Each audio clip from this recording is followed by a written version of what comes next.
Je voudrais dire ici quand même, et je suis désolé pour les prophètes, hein, mais voilà, que je ne me sens pas inférieur en tant que pasteur. Absolument pas. D'accord. Euh, Jésus a donné les 5 ministères pour l'édification des saints à l'intérieur de l'Église. D'accord. Dans l'Église. Et ces 5 ministères concourent chacun à leur niveau, avec leur capacité, avec le don que le Seigneur leur a donné à cette édification des saints, à la bonne marche de l'Église, à la capacité pour que tout fonctionne bien. D'accord. Et si je prends les 5 doigts de la main, j'en vois pas un qui est plus important que les autres, n'est-ce pas?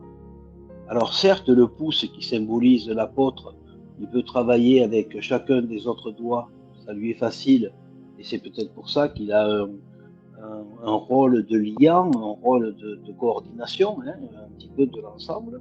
Mais après, je ne vois pas en quoi l'index qui symbolise le prophète, le majeur qui symbolise l'évangéliste, l'annulaire qui symbolise le pasteur et l'auriculaire qui symbolise l'enseignant ont une fonction bien plus importante l'un que l'autre.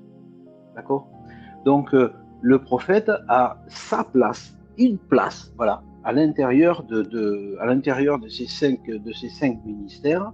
Et comme on dit chez moi, hein, chacun son trait et les vaches seront bien gardées. Donc, oui, c'est ça. Hein, voilà. Dans les ministères, c'est la même chose. Dans les ministères, c'est la même chose. Si moi, pasteur, je veux me mêler de prophétique, je ne suis pas à ma place. Je suis pas. Voilà, je ne suis pas là. Si l'évangéliste décide de se mêler de l'enseignement, c'est pas très intéressant. Il y a des gens qui vont fuir l'Église. Hein, voilà. Donc, bon, je crois que si Jésus nous a donné véritablement des capacités particulières, des fonctions particulières, c'est vraiment pour quelque chose. Après, je disais tout à l'heure que à partir du moment où le Saint-Esprit est répandu sur nous, il est répandu sur notre chair, on devient nous aussi un petit peu prophète. Et on dit aussi que chaque serviteur de Dieu qui annonce la parole de Dieu est un prophète, au sens littéral, c'est-à-dire puisque il transmet la parole de Dieu, donc il devient en quelque sorte un prophète à ce moment-là. Mais ça n'a rien à voir avec le ministère prophétique. C'est pour ça que je distingue bien ce qui est du ministère prophétique et ce qui est de la prophétie, on va dire, un petit peu plus classique. Quoi. Et cette prophétie va jusqu'à annoncer la parole de Dieu. Lorsque je suis dans mon rôle de prédicateur, lorsque je suis dans mon rôle d'enseignant, je suis aussi dans une forme de prophétie. Que toute la gloire revienne à Dieu. Alors, les prophètes. Là, parlons des prophètes. Moi, je vais en parler sur l'aspect biblique. Il y a plusieurs temps. Il y a tout d'abord ce que j'appelle le temps de Dieu. Dieu est là, l'homme était là, il pouvait parler à l'éternel Dieu et l'éternel Dieu parlait à l'homme. C'était quelque chose sans aucun doute de merveilleux, cet entretien qui existait. Et puis, nous le savons, il y a eu le péché, la séparation, la mort spirituelle, la séparation d'avec Dieu et le fait que l'homme n'était plus en communication avec Dieu. Amen. L'homme n'était plus en communication avec Dieu. Donc, est arrivé un deuxième temps que j'appelle effectivement le temps des prophètes. Et ce temps des prophètes, nous avons, premier exemple, c'est Moïse. Moïse qui demande aux Hébreux de s'approcher pour écouter ce que Dieu a à dire, et les Hébreux qui sont terrorisés. Ils entendent les bruits dans la montagne, ils voient le tonnerre, les éclairs, tout cela est quelque chose qui les effraie tout particulièrement. Et ils vont dire à Moïse, va toi, va écouter ce que Dieu a à nous dire, et puis tu reviens nous le dire. Amen. Tu reviendras nous raconter ce que Dieu t'a dit. Et donc voilà le premier transmetteur en quelque sorte, c'est-à-dire qu'il se retrouve dans la position du prophète. Il se retrouve dans la position de celui qui entend ce que dit Dieu et qui le retransmet après au peuple. Amen. Voilà, ça c'est le premier. Et un prophète, moi, qui me marque particulièrement et qui va nous amener sur notre temps, c'est Samuel, par exemple. Samuel est l'exemple type du prophète, véritablement. Et Samuel est arrivé d'ailleurs à un moment où Dieu ne parlait plus. Ça faisait un petit moment que Dieu ne parlait pas. Hein. Il trouvait qu'il n'y avait personne qui était digne de porter sa parole, que personne n'était en capacité sans doute de faire les choses comme lui le voulait. Et lorsqu'il en a eu l'opportunité, hein, la prière de Anne, il a choisi Samuel et il s'est servi très grandement de Samuel. Or, qu'est-ce qui se produit avec Samuel? Et c'est un nouveau basculement. Et là, on a un nouveau basculement où le peuple, qui voit les autres autour avoir des rois, veut aussi avoir un roi qui domine sur eux, et pas seulement la parole de Dieu qui leur est transmise par le prophète. Et Samuel le prend très mal. Samuel le prend vraiment, il prend ça pour lui, au point que Dieu lui dit même, mais non, c'est pas toi, ce n'est pas toi qu'il rejette, c'est moi. Voilà. Et ils vont vouloir établir un roi. On va arriver donc sur un troisième temps, qui est celui des rois et des prophètes. Amen. Les rois et les prophètes. Alors pourquoi les rois et les prophètes? Après tout, le roi est un oint de Dieu aussi. Il est oint par Dieu, il reçoit son autorité par Dieu. Il pourrait avoir cette communication directe. Mais je dirais que à ce moment-là, sur la période du roi et des prophètes, le prophète est là pour faire un contre-pouvoir à l'autorité du roi, pour amener cette vision divine, cette vision de Dieu à la vision très humaine du roi, et voire même au-dessus de l'humain, avec un peu de mégalomanie, avec voilà, le roi veut faire ce qui lui plaît, comme il lui plaît. Et d'ailleurs, Samuel en a averti le peuple, il leur a dit ce qu'ils allaient avoir lorsqu'ils allaient avoir un roi à leur tête. Je ne vous ferai pas l'offense d'aller lire les versets, vous les connaissez. Et donc, le prophète va être un contre-pouvoir. Il va être là pour freiner, pour orienter, pour des fois m'origéner, pour dire au roi, tu n'as pas bien fait. Hein, voilà, comme notamment avec Saoul, où il lui dit, mais tu n'as pas écouté la parole de Dieu, tu n'as pas fait ce que Dieu t'a demandé. Et Dieu te retire la royauté. Et là, Saoul s'accroche, déchire le manteau. Enfin bon, vous connaissez l'histoire aussi. Des prophètes qui vont leur permettre de faire un petit peu ce qu'ils veulent. Voilà, faire un petit peu ce qu'ils veulent. Et on en a l'exemple avec un roi. Celui-là, on va le lire. Un roi 18-22. Un roi chapitre 18, verset 22, où Élie, s'adressant au peuple, je lis au nom de Jésus, il dit, et Élie dit au peuple, je suis resté seul des prophètes de l'Éternel, et il y a 450 prophètes de Baal. Amen. Un prophète de l'Éternel et 450 prophètes de Baal. Amen. Sans compter ceux d'Astarté, qui ne sont pas cités dans ce que dit Élie. Et donc là, on a déjà cette fabrication. Je ne sais pas si le terme est bon, hein, mais voilà, c'est un peu comme ça que j'ai envie de le dire. Cette fabrication de prophètes qui ne sont pas des prophètes, qui sont simplement des facilitateurs pour le roi de ce qu'il a envie de faire, tout en laissant entendre que c'est la volonté de Dieu et qu'il fait bien ce qu'il fait, parce que voilà, c'est confirmé par les prophéties. Et donc, on a toute une période comme ça, où il va y avoir une éclosion de faux prophètes, et toujours quand même des prophètes de l'Éternel qui restent, et qui sont quand même assez singulièrement en opposition avec les rois. On va le retrouver avec Akab, par exemple, aussi, où ça va être très très tendu, notamment dans sa relation avec le prophète. Et puis nous allons arriver à dernier temps, oui, on va dire le dernier temps. Et celui-là, c'est celui des apôtres. Amen. Nous venons de passer la Pentecôte, il n'y a pas si longtemps, nous sommes passés par la Pentecôte, et nous savons que lors de la Pentecôte, les apôtres qui étaient réunis ont reçu. Ils ont reçu le Saint-Esprit, ils ont reçu cette puissance de Dieu qui leur a permis de pouvoir porter la parole. Amen. Parce que ces gens qui étaient là, je dis ces gens, hein, justement pour bien montrer la différence, ces gens qui étaient là accompagnaient Jésus, mais ils ne savaient rien en définitive.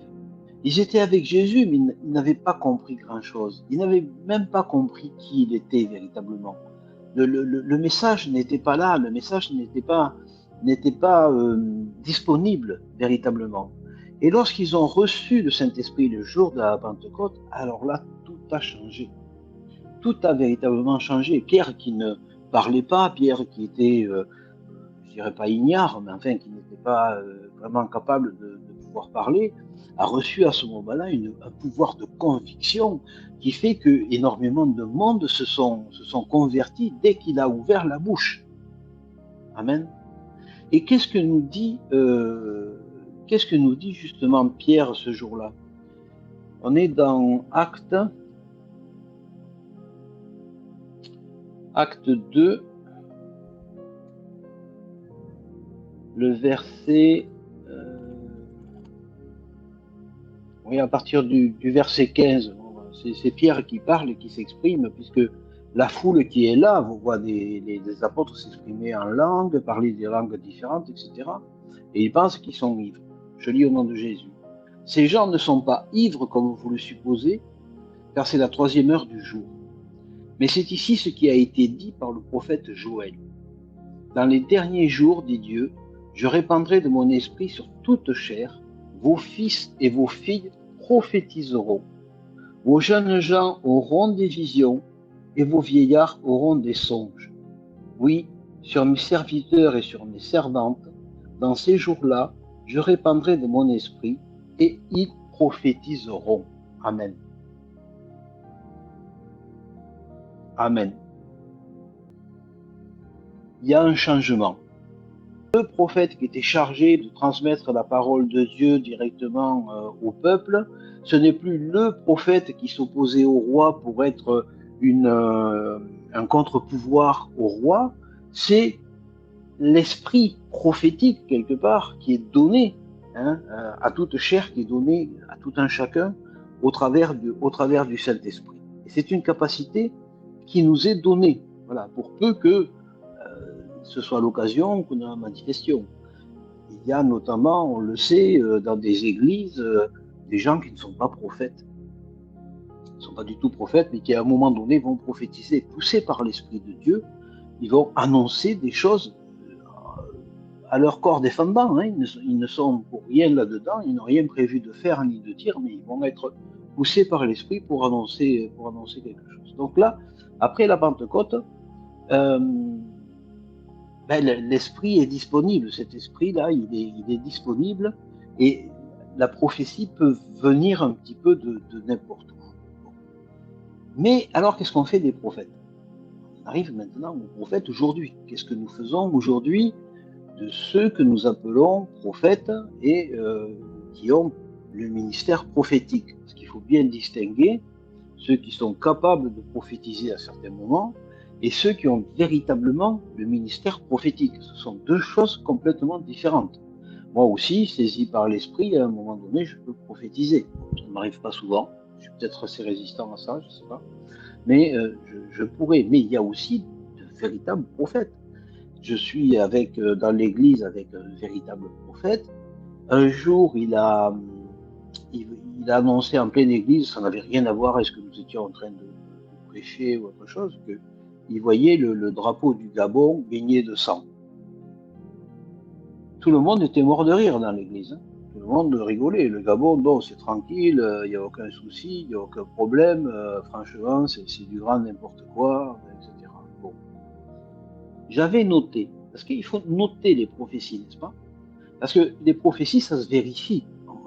On essaie de, voilà, hein, si la prophétie, elle arrive, c'est que, voilà, elle était véritable. Donc, j'avais noté. Quelques temps plus tard, je ne sais plus combien de temps, mais il s'était passé pas mal de temps, hein, il y a eu les événements du Gabon. Et je me suis souvenu de cette prophétie. J'ai été rechercher mes notes, j'ai toujours des notes j'ai été rechercher mes notes, je l'ai retrouvé et je l'ai annoncé. J'ai dit, ben, nous avons un prophète. Voilà ce qu'il a dit à tel moment, à telle période. Voilà ce qui vient ce qui vient d'arriver. Nous pouvons tous le constater. Donc cette prophétie était vraie. Voilà. Ça, c'est véritablement le ministère prophétique tel qu'il peut se manifester aujourd'hui, d'une manière complètement aléatoire. Et je suis d'accord avec la servante, ce qu'elle disait tout à l'heure. Il faut faire très attention, parce que le ministère prophétique, c'est un ministère glissant, très très glissant. C'est-à-dire qu'on peut se laisser entraîner par les fidèles qui vont demander des prédictions.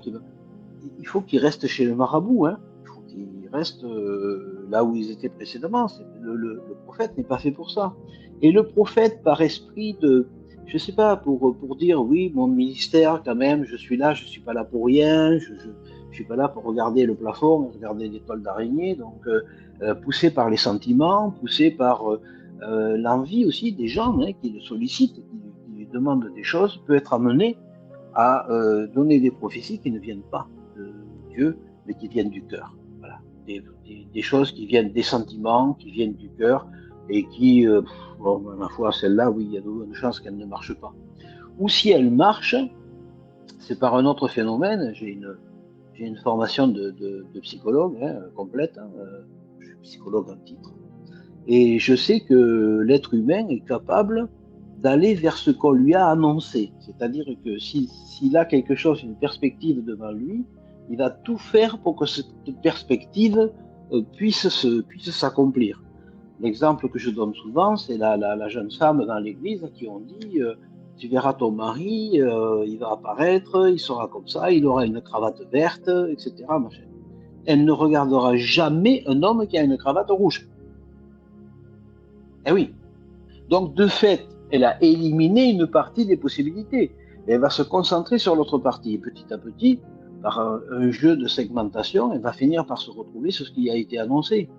Mais peut-être que le mariage ne tiendra pas. Peut-être que la personne, c'est pas celle qui était destinée. Peut-être que tout ça, c'est juste la volonté de la personne qui s'applique et qui va aller dans le sens de ce qu'on a bien voulu lui dire pour lui faire plaisir. Nous connaissons les prophéties sur tu vas te marier, tu vas avoir de l'argent, tu vas voyager, tu vas avoir tes papiers.